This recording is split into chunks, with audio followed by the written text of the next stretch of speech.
तकरीबन 3 से 4 घंटे तक भैरव का मेकओवर चलता रहा। अवंतिका बैठे बैठे बहुत ज्यादा बोर हो गई थी। वो मैगजीन पढ़ चुकी थी, म्यूजिक भी सुन चुकी थी, मूवी तक भी देख चुकी थी, पर टाइम पास करना उसके लिए काफी ज्यादा मुश्किल हो गया था। वह कानों में ईयरफोन लगाकर आराम से रिलैक्स होकर काउच पर लेटी हुई थी। आंखों को बंद किया हुआ था और हल्का हल्का रोमांटिक म्यूजिक सुन रही थी। तभी एक दरवाजा खुलने की आवाज आती है। अवंतिका अपनी आंखें खोलती है और वो जैसे ही दरवाजे की तरफ देखती है, उसकी आंखें खुली की खुली रह जाती हैं। वो शौक लग रही थी।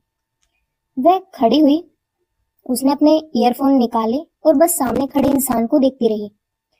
पूरे मेकओवर के बाद भैरव अवंतिका के लिए लाए हुए कपड़ों में भैरव अवंतिका के लाए हुए कपड़ों में इतना ज्यादा हैंडसम और आई कैचिंग लग रहा था कि अवंतिका की सांस जहां थी वहीं पर अटक गई थी। इस वक्त उसे कमरे में बस अवंतिका और भैरव ही मौजूद थे। भैरव थोड़ा ऑकवर्ड होकर खड़ा हुआ था और अवंतिका की तरफ देख रहा था, जो शौक होकर उसे देखे ही जा रही थी। अवंतिका धीरे धीरे अपने कदमों को आगे बढ़ाती है और भैरव के बिल्कुल सामने जाकर खड़ी हो जाती है। वो अपना हाथ ऊपर उठाती है, भैरव के चेहरे पर अपनी उंगलियों से टच करती है। धीरे धीरे उसकी गर्दन उसके सीने पर अपने हाथ से टच करती है। ये भैरव है? वो कोई सपना तो नहीं देख रही? ओ माय गॉड, कोई इतना हैंडसम आखिर कैसे हो सकता है? भैरव अपने आईब्रोज को जरा ऊपर उठा लेता है।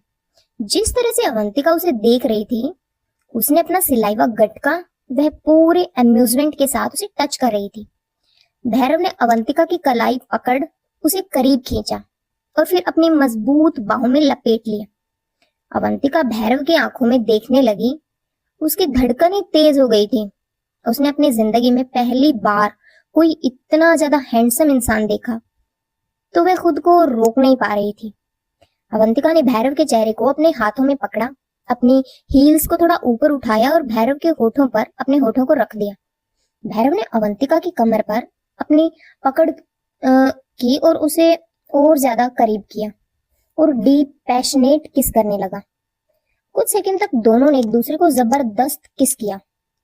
उसके बाद किस ब्रेक करके दोनों एक दूसरे की आंखों में देखने लगे। अचानक अवंतिका को महसूस हुआ कि ये उसने क्या कर दिया। वो काफी एम्बैरेस होकर 2 कदम पीछे हो गई। भैरव चुपचाप खड़ा उसे देखता रहा। अवंतिका ऑकवर्ड होकर यहाँ वहां देखने लगी और फिर हल्का सा अपना गला साफ किया और बोले, अच्छे लग रहे हो। अब चले? भैरव अवंतिका से बोला, अपना प्रॉमिस तो याद है ना तुम्हें? तुमने जो कहा मैंने सब किया, अब तुम्हारी बारी है। यह सुनकर अवंतिका के गाल बुरी तरह से लाल हो गए। उसने अपने निचले होठ को दांतों के नीचे दबा लिया। उसका दिल जोर से धड़कने लगा। उसे इतना नर्वस और इतना शर्माता ब्लश करता हुआ देखकर भैरव के होठ से थोड़े ऊपर उठ गए। एक टेबल के ऊपर काफी सारे पैसे रखे हुए थे और उस टेबल के इर्द गिर्द 3 लोग खड़े उन पैसों को देख रहे थे, नोएल, राज और निम्बोली। नोएल और राज को कुछ समझ नहीं आ रहा था। राज ने निम्बोली से कहा, अब ये कागज के टुकड़े क्या चीज है और सब एक जैसे क्यों हैं और ये यहाँ पर रखकर तुम हमें क्यों दिखा रही हो? निम्बोली ने अपने आईब्रोज को ऊपर उठाया और कहा, कागज के टुकड़े? दिमाग खराब हो गया तुम्हारा?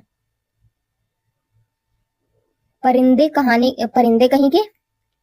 यह सुनकर राज ने अपनी आंखें सिकोड़ी और कहा, लिमिट में रहो, समझी? मैं कोई परिंदा नहीं हूं। निम्बोली ने अपनी आंखें रोल की, हाथों को छाती पर क्रॉस किया और कहा, परिंदे नहीं हो तो क्या, टाइगर हो? और फॉर योर काइंड इंफॉर्मेशन, इनको पैसे बोलते हैं। पैसे, रुपए, मनी। नोएल कंफ्यूज होकर बोली, पैसे मतलब? निम्बोली ने गहरी सांस ली और कहा, तुम लोगों को पैसों के बारे में सच में कुछ नहीं पता? तो फिर तुम्हारी दुनिया में अगर तुम लोगों को कोई चीज खरीदनी होती है और बदले में तुम लोग क्या देते हो?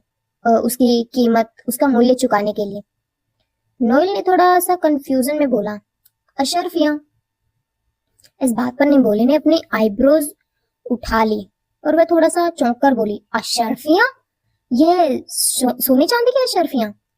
नोएल और राज ने हाँ में अपना सिर हिला देते। उसके बाद निम्बोली ने कहा, जिस तरह से तुम्हारे वहां पर ये सोने चांदी की अशर्फियां चलती हैं कुछ भी खरीदने बेचने के लिए या किसी चीज की कीमत चुकाने के लिए, इसी तरह हम इंसानों की दुनिया में ये पैसे चलते हैं। यह समझ लो कि ये पैसे हमारे लिए हमारी अशर्फियां हैं। यह दिखने में कागज के टुकड़े हैं मगर इनमें बहुत ताकत है।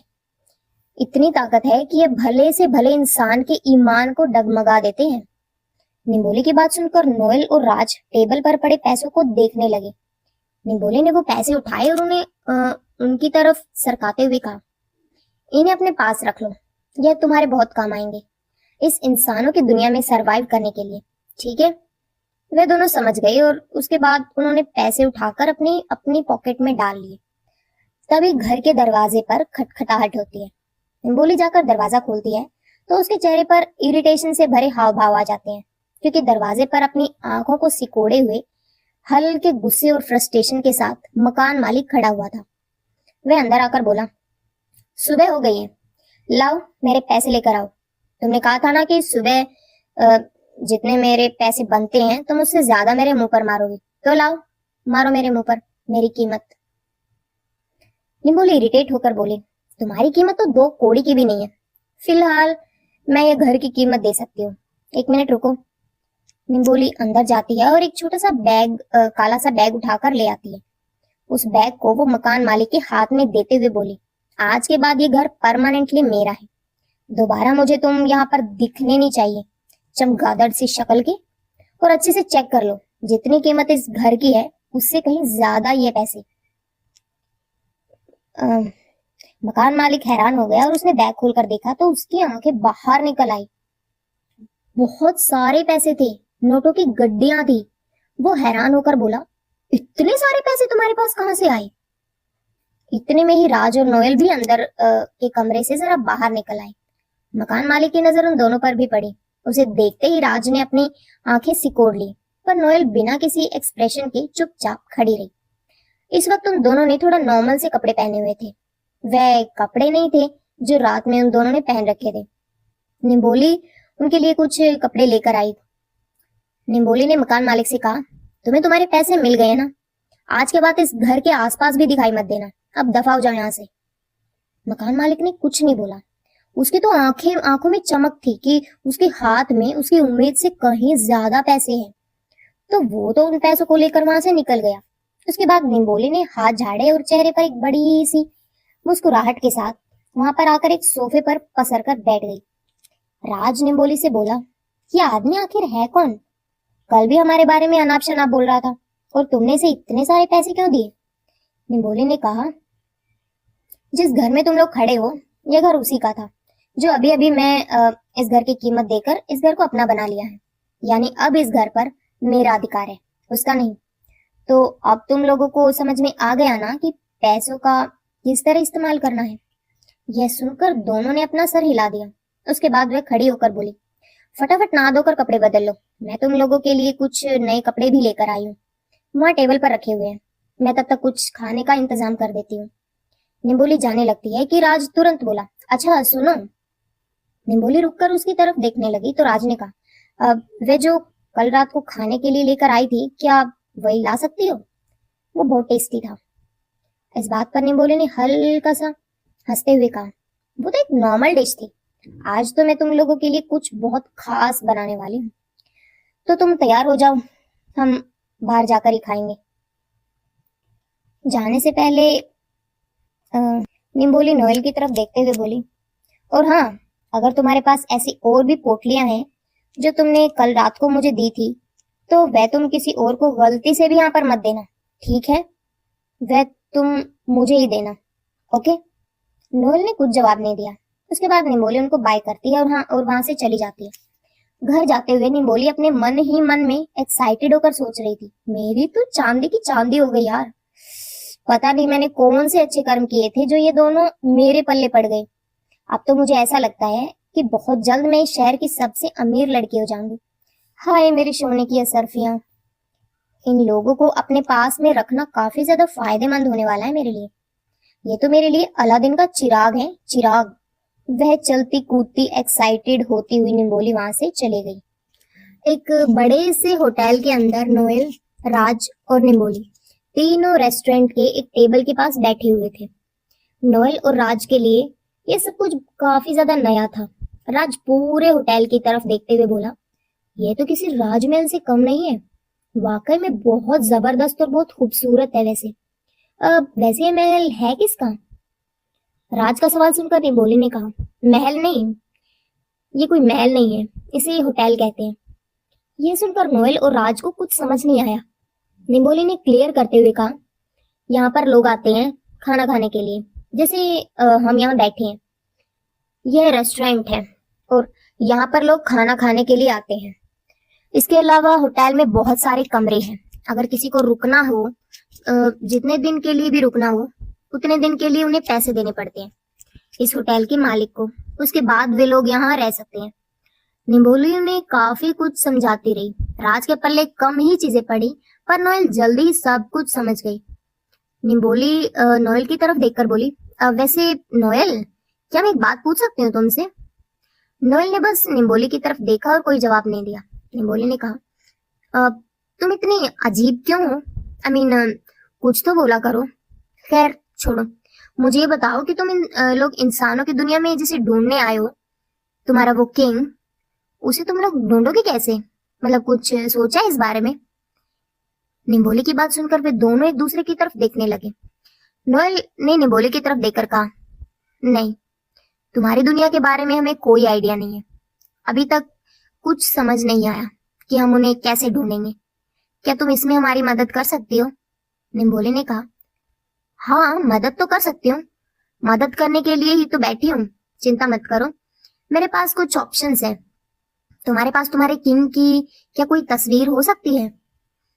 नोएल और राज दोनों ने ना में अपना सर हिला दिया। निम्बोली ने अपने आईब्रोज ऊपर उठाते हुए कहा, तुम्हारे पास उनकी तस्वीर नहीं है? तो क्या तुम्हें उनकी शक्ल याद है? दोनों ने फिर से ना में अपना सर हिला दिया। निम्बोली ने गहरी सांस लेकर टेबल पर अपने दोनों हाथ रखे और कहा, ना तस्वीर है, ना चेहरा याद है। क्या सोचकर तुम इस दुनिया में आए थे? उनको ढूंढने के लिए कुछ तो होना चाहिए ना तुम्हारे पास। अरे ऐसे कैसे ढूंढोगे यार? ये कोई छोटी सी बस्ती नहीं है, बहुत बड़ी दुनिया है और इस पूरी दुनिया में तुम्हारे किंग कहीं भी हो सकते हैं। तुम्हें पता है ये कितना मुश्किल होने वाला है? राज ने कहा, मुझे उनकी थोड़ी थोड़ी शक्ल याद है, काफी टाइम बीत गया उन्हें देखे हुए। निम्बोली ने कहा, क्या इतनी शक्ल याद है कि तुम उसका स्केच बनवा सकते हो? यह सुनकर नोएल और राज दोनों कंफ्यूज हो गए। नोएल ने कहा, ये स्केच क्या होता है? निम्बोली ने कहा, स्केच का मतलब एक पेंटिंग, उनके चेहरे की एक पेंटिंग। हम एक आर्टिस्ट के पास जाएंगे जो इस चीज में माहिर हो। तो राज, तुम उसे अपने किंग का नाक नक्शा जरा एक्सप्लेन करके बताना और वह अपनी पेंटिंग में तुम्हारे किंग का चेहरा बना देगा। इस बात पर नोएल और राज थोड़े हैरान हो गए। राज ने कहा, क्या सचमुच ऐसा हो सकता है? बिल्कुल सेम टू सेम हमारे किंग जैसी शक्ल बन जाएगी? निम्बोली ने कहा, अरे तुम इंसानों को समझ क्या रखा है तुम लोग ने? तुम शक्ल की पेंटिंग की बात कर रहे हो? अरे यहाँ तो ऐसे ऐसे लोग भी हैं जो साक्षात तुम्हारे किंग जैसे इंसान को बनाकर खड़ा कर दें। चिंता मत करो, हो जाएगा। निम्बोली की बात सुनकर नोएल और राज को थोड़ी राहत महसूस हुई। अब शायद उनके लिए थोड़ा आसान हो जाएगा अपने किंग को ढूंढना। नोएल ने निम्बोली के हाथ पर अपना हाथ रखा। निम्बोली ने नोएल की तरफ देखा तो नोएल ने कहा, तुमने हमारी बहुत मदद की है, शुक्रिया। इस बात पर निम्बोली ने थोड़ा awkward हो गई। उसने हल्का सा मुस्कुराते और शर्माते हुए कहा, कोई बात नहीं, तुम दोनों की मदद करना तो मेरा फर्ज है। बस अपनी असली दुनिया में जाकर याद रखना कि किसी अच्छे इंसान ने तुम्हारी मदद की थी और जाने से पहले मेरा शुक्रिया करना ही है। तो मुझे ऐसी 4-5 पोतलियां देकर ही जाना। राज मुंह बनाकर सोचता है, लालची कहीं की। तभी टेबल पर खाना आ जाता है। खाने की खुशबू सुनकर राज तो पागल ही हो जाता है। ओ माय मून गॉडेस, इसकी खुशबू तो बहुत ज्यादा अच्छी है। जैसे ही राज खाना टेस्ट करता है उसकी आंखें चमक उठती हैं। ये तो कल रात वाले खाने से भी ज्यादा टेस्टी और खुशबूदार है। वह बोलते हुए खाने पर टूट पड़ता है। राज जिस तरह से खाना खा रहा था, आसपास के लोग उसे देखने लग जाते हैं। निम्बोली एम्बैरेस्ड फील करते हुए कहती है, ढंग से खाओ ना, जानवरों की तरह मत खाओ, सब देख रहे हैं, अच्छे से खाओ। राज ने दोनों हाथों से खाना अपने मुंह में ठूसते हुए कहा, लेकिन ये बहुत टेस्टी है, मैं अपने आप को रोक नहीं पा रहा। कितना अच्छा खाना बनाते हो तुम इंसान। जाने से पहले मैं जरूर बहुत सारा खाना पैक करवा कर लेकर जाऊंगा। माय मून गॉडेस, मैं इस खाने को बहुत मिस करने वाला हूँ वापस जाने के बाद। उसके बाद वो सब लोग खाना शुरू कर देते हैं। दूसरी तरफ गाड़ी की बैक सीट पर अवंतिका की सिसकियों की आवाजें तेज हो रही थी। वह भैरव की गोद में बैठी हुई थी। भैरव का चेहरा अवंतिका की गर्दन पर था और अवंतिका की आंखें बंद थी। उसके चेहरे पर एक अजीब सा एक्सप्रेशन था। उसने भैरव को अपनी बाहों में भरकर रखा हुआ था और खुद भी उसकी मजबूत बाहों में थी। भैरव उसका ब्लड टेस्ट कर रहा था, लेकिन अवंतिका के अंदर एक अजीब सी बेचैनी भड़क रही थी। उसके पैरों के बीच सरसराहट दौड़ रही थी और वह समझ नहीं पा रही थी कि ये सब क्यों हो रहा है। ओ नील! अवंतिका ने भैरव के कपड़ों को कसकर अपनी मुट्ठी में पकड़ लिया। उसकी आंखें कसकर बंद थी, धड़कनें तेज थी और माथे पर पसीना आ रहा था। भैरव, जो सिर्फ उसके खून पीने के इरादे से करीब आया था, उसकी इन आवाजों को सुनकर खुद पर कंट्रोल नहीं कर पा रहा था। वह अवंतिका की गर्दन से अपने दांत को निकाल देता है। वह नहीं चाहता था कि अवंतिका का ज्यादा खून निकल जाए, क्योंकि इससे उसकी जान भी जा सकती है। आखिर वह एक इंसान ही तो है, उसकी अपनी लिमिट है और इंसान इतने ताकतवर नहीं होते। जैसे ही भैरव दांत बाहर निकालता है, अवंतिका की गर्दन के जख्म अपने आप भर जाते हैं, लेकिन भैरव पीछे नहीं हटता। वह अवंतिका की गर्दन पर किस करना शुरू कर देता है। अवंतिका की मुंह से निकलती हुई आवाजें उसकी उत्तेजना को और बढ़ा देती हैं। दोनों एक दूसरे में पूरी तरह डूब चुके थे। वो अपना चेहरा पीछे कर एक दूसरे की आंखों में देखने लगते हैं। दोनों की आंखों में तड़प और जरूरत साफ दिखाई दे रही थी। अवंतिका ने खुद को कंट्रोल नहीं कर पाया और वह भैरव के होठों पर टूट पड़ी। दोनों एक दूसरे को एग्रेसिवली किस करने लगे। भैरव ने अवंतिका को सीट पर लेटा दिया और उसे पागलों की तरह किस करना जारी रखा। अवंतिका ने अपने पैरों को भैरव की कमर पर लपेट लिया और उसे अपनी बाहों में भर लिया। इतने मस्कुलर बॉडी वाले हैंडसम नौजवान को भला कोई कैसे छोड़ सकता है। भैरव को अवंतिका इतनी ज्यादा टेस्टी लग रही थी कि उसका मन कर रहा था बस उसे खा जाए। ओ मून गॉडेस, इतना खूबसूरत बदन, इतनी मनमोहक खुशबू। भैरव खुद को रोक ही नहीं पा रहा था। जिस तरह से वह अवंतिका पर टूट पड़ा था, बस ऐसा लग रहा था जैसे कभी भी वह कंट्रोल से बाहर जा सकता है। तभी अचानक भैरव को अपने दिमाग की गहराइयों में किसी का चेहरा दिखाई देने लगा। किसी और लड़की की मदहोशी भरी सिसकियां सुनाई देने लगी। आ भैरव! भैरव एकदम से चौंक गया और रुक गया। अचानक उसके रुक जाने से अवंतिका को थोड़ा अजीब लगा। उसने भैरव की तरफ देखा और वो बोली, क्या हुआ नील? भैरव काफी हैरान था।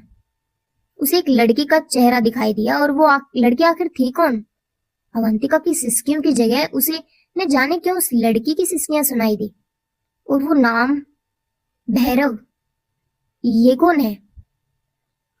अवंतिका की आवाज से भैरव ने उसकी तरफ देखा। वो काफी मैस हो चुकी थी, उसकी लिपस्टिक फैल गई थी, बाल बिखर गए थे और वो बहुत ज्यादा मदहोश और सेडेक्टिव लग रही थी। भैरव उसका चेहरा, उसकी हालत देखकर एक बार फिर से खुद को उसके करीब आने से रोक नहीं पाया।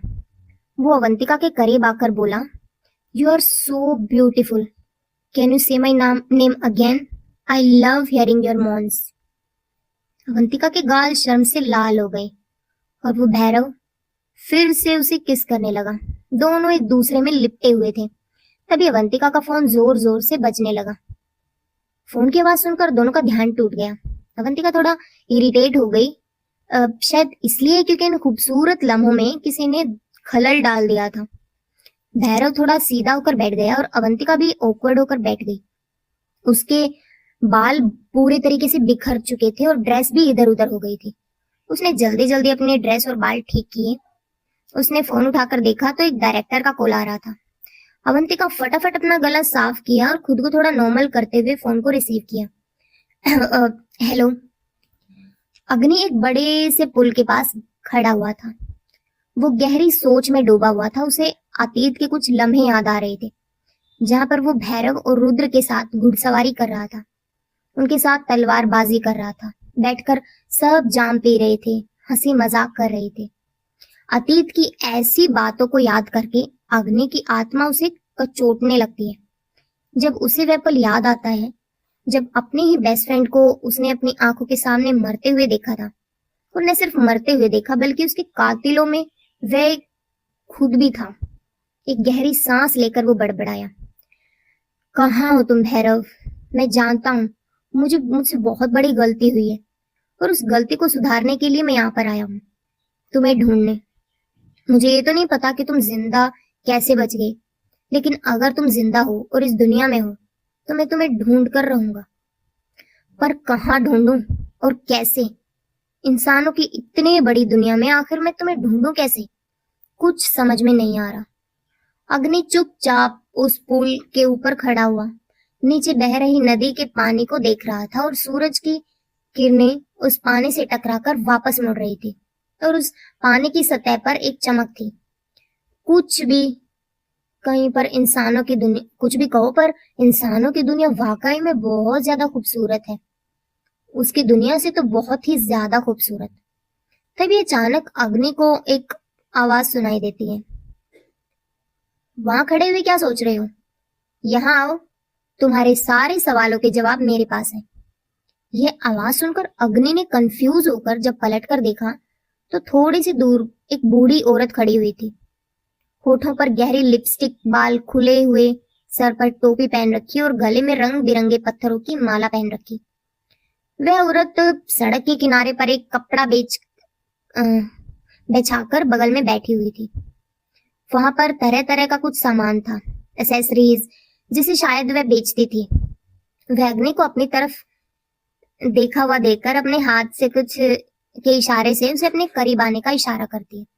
अग्नि को कुछ समझ तो नहीं आया, लेकिन वह चुपचाप उसके सामने जाकर खड़ा हो गया। औरत अग्नि की आंखों में देखते हुए बोली, बहुत पछतावे में हो तुम। देख सकती हूँ मैं, पछतावे की आग ने तुम्हें चारों तरफ से घेर कर रखा है। अतीत में लिए गए अपने कुछ गलत फैसलों का बहुत पछतावा हो रहा है तुम्हें। क्यों, मैंने सही कहा ना? अचानक उस औरत की बात सुनकर अग्नि की आंखें बड़ी हो गई। वो अपने घुटनों पर बैठ गया और उस औरत को गौर से देखने लगा। उसे अपनी तरफ ऐसा देखा हुआ देखकर वह औरत बोली, मैं तुम्हारे चेहरे पर पढ़ सकती हूँ और तुम्हारी आंखों में देख सकती हूँ। बहुत से सवाल हैं जिनके जवाब तुम चाहते हो। शायद कोई है जिसे तुम मिलना चाहते हो, है ना? अग्नि हैरान था। वह उस औरत से बोला, क्या आप भविष्य देख सकती हो? उस औरत ने मुस्कुराकर कहा, कुछ ऐसा ही समझ लो। मैं तुम्हारा हाथ देखकर काफी कुछ बता सकती हूँ। अग्नि ने अपने हाथ को उठाया और अपनी हथेली को देखा। फिर थोड़ा सा कंफ्यूज, थोड़ा सा उलझा हुआ दुविधा में हूँ जैसे। फिर उसने अपना हाथ उस औरत की तरफ बढ़ाया और कहा, मुझे देखकर बताइए कि क्या लिखा है मेरी तकदीर में। क्या मैं जिसके लिए यहाँ आया हूँ वह कभी मुझे मिलेगा या नहीं? क्या मुझे मेरे सवालों के जवाब मिलेंगे? क्या मैं अपने गलत फैसलों से हुए नुकसान की भरपाई कर पाऊंगा? अग्नि काफी कुछ जानना चाहता था उस औरत से। उस औरत ने अग्नि का हाथ अपने हाथ में लिया और फिर उसके हाथों की लकीरों को देखने लगी। कुछ सेकंड तक वह औरत चेहरे पर बिना किसी भाव के अग्नि का हाथ देखती रही। अग्नि चुपचाप बैठा उस औरत के फेस एक्सप्रेशंस को पढ़ने की कोशिश करता रहा, मगर उस औरत के चेहरे पर कोई एक्सप्रेशंस नहीं आया। फाइनली 4-5 मिनट के बाद जब अच्छे से उसका हाथ देख लेती है तो वो अग्नि से कहती है, तुम यहाँ जिसकी तलाश में आए हो उसके साथ साथ तुम्हें यहाँ पर बहुत कुछ मिलेगा। कुछ ऐसा जो तुमने कभी सपने में भी नहीं सोचा होगा। अग्नि कंफ्यूज होकर बोला, क्या मतलब है आपका? क्या मिलेगा मुझे? उस औरत ने मुस्कुराकर कहा, क्या नहीं, कौन? ये पूछो, कौन मिलेगा? अग्नि फिर से कंफ्यूज हो गया। वह औरत बोली, यहाँ तुम्हें तुम्हारे अपने भी मिलेंगे और तुम्हारे दुश्मन भी, तो संभल कर रहना। खतरा भी तुम्हारी तरफ बढ़ रहा है, उसे तुम्हारे यहाँ होने का आभास हो चुका है, तो थोड़ा सतर्क रहो। अग्नि हैरान हो गया और कंफ्यूज भी। किस खतरे की बात कर रही है ये औरत? कौन सा खतरा उसकी तरफ आ रहा है? वो समझ नहीं पा रहा था। अग्नि को इस तरह सोच में डूबा हुआ देखकर उस औरत ने कहा, इतना मत सोचो, क्योंकि तुम्हारे सोचने से कुछ भी नहीं होगा। होना वही है जो पहले से तय किया जा चुका है। तुम्हें कब, कहाँ, किससे, कैसे मिलना है, यह पहले ही तय हो चुका है। तुम सिर्फ इंतजार करो, सिर्फ इंतजार, क्योंकि इसके अलावा तुम इस वक्त और कुछ नहीं कर सकते। और हाँ, तुम आज रात को एक बार फिर से यहाँ पर जरूर आना। अग्नि ने पूछा, फिर से यहाँ पर, लेकिन क्यों? उस औरत ने कहा, बस तुम आना। अग्नि खड़ा हुआ और बोला, थैंक यू, पर मेरे पास इस वक्त आपको देने के लिए कुछ भी नहीं है। उस औरत ने मुस्कुराकर कहा, कोई बात नहीं, मुझे वैसे भी तुम्हारे पैसे नहीं चाहिए। अग्नि ने हल्का सा सर हिलाया और पलटकर जाने लगा। वह आगे बढ़ ही रहा था, तभी अचानक से उसके कदम रुक गए और वह सोचने लगा, क्या इस औरत को उसके बारे में कुछ पता चल गया है कि वह इंसान नहीं है? क्या ये औरत जान गई है कि वह इस दुनिया का नहीं, किसी और दुनिया का है? पीछे बैठी औरत अग्नि को देखकर मुस्कुराई और अगले ही पल रोशनी बनकर हवा में गायब हो गई।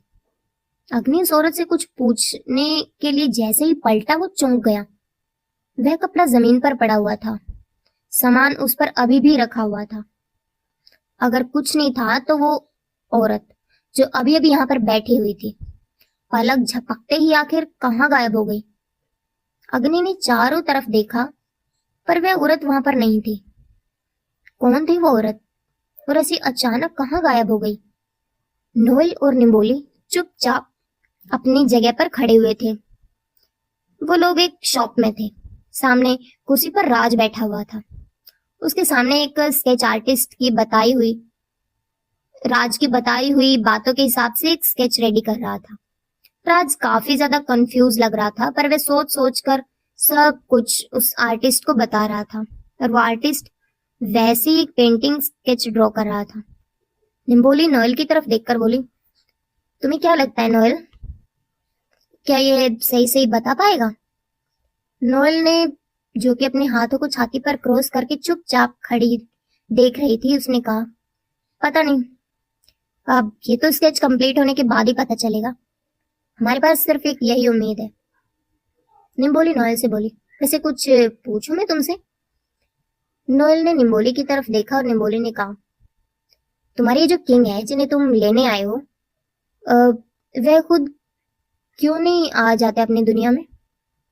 क्या वो यहाँ पर भाग कर आए हैं, और अभी तक वह यहाँ क्यों है? नोएल को कुछ सेकंड चुप रही नोएल, और फिर जवाब दिया, सच कहूं तो मुझे नहीं पता। मेरी माँ ने मुझे ऑर्डर दिया है कि मैं किंग को लेकर आऊं। मैं सिर्फ अपनी माँ के ऑर्डर को फॉलो कर रही हूँ। ना मुझे किंग से कोई मतलब है, ना ही उनकी उस दुनिया से कोई मतलब है। यह सुनकर निम्बोली थोड़ी हैरान होकर बोली, सिर्फ अपनी माँ के लिए के बोलने पर तुम इस दूसरी दुनिया में आ गई अपने किंग को ढूंढने के लिए, बिना कुछ जाने, बिना कुछ सोचे? सीरियसली? तुम्हें पता है तुम पागल हो, पूरी की पूरी पागल। नोएल ने कहा, मुझे मेरी माँ का हुक्म मेरे लिए सबसे ऊपर है। कोई किंग मायने नहीं रखता उनके सामने। अगर उन्होंने मुझे काम दिया है तो यह काम मैं सिर्फ उनके लिए करूंगी और किसी के लिए नहीं। वो कहती है कि हमारे ये किंग काफी ज्यादा अच्छे थे। जब वो राज करते थे तो पूरे शैडोलैंड में दुख और दर्द नहीं था। हर जगह खुशियां और न्याय का सुकून था और शांति थी। पर उनके चले जाने के बाद वहां पर बुराई राज करने लगी। इस वक्त वहां की जो क्वीन है वो बहुत ज्यादा पत्थर दिल की है, बहुत ज्यादा कठोर है। इस बात पर निम्बोली ने अपनी आईब्रोज ऊपर उठा ली। पता नहीं कौन सी दुनिया में जी रहे हो तुम लोग। आज के वक्त पर यह किंग क्वीन जैसा यहाँ पर कुछ नहीं होता। थैंक गॉड, यहाँ पर हर कोई अपना खुद का किंग है। उसके आगे नोएल कुछ नहीं बोले। कुछ ही देर बाद स्केच रेडी हो गया था और राज को स्केच देखने के लिए सामने बुलाया गया। नोएल और निम्बोली भी स्केच का वेट कर रही थी। राज ने जब उस स्केच को देखा तो वह हैरान हो गया। ओ मून गॉडेस, ये तो बिल्कुल परफेक्ट बना है। बिल्कुल ऐसे ही दिखते थे हमारे किंग। इतना बोलते हुए एकदम से चुप हो गया। स्केच आर्टिस्ट थोड़ा सा कंफ्यूज हो गया, पर उसने ज्यादा गौर नहीं किया।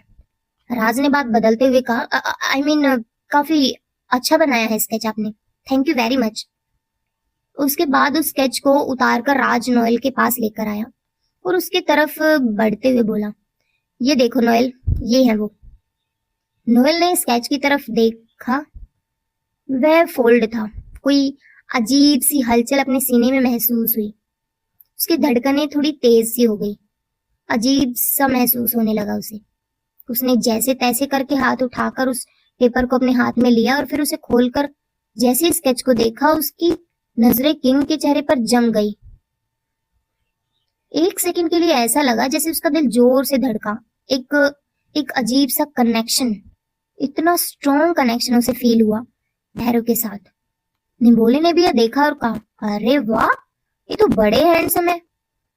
नोएल ने स्केच देखकर कहा, तो ये है हमारे किंग। ठीक है,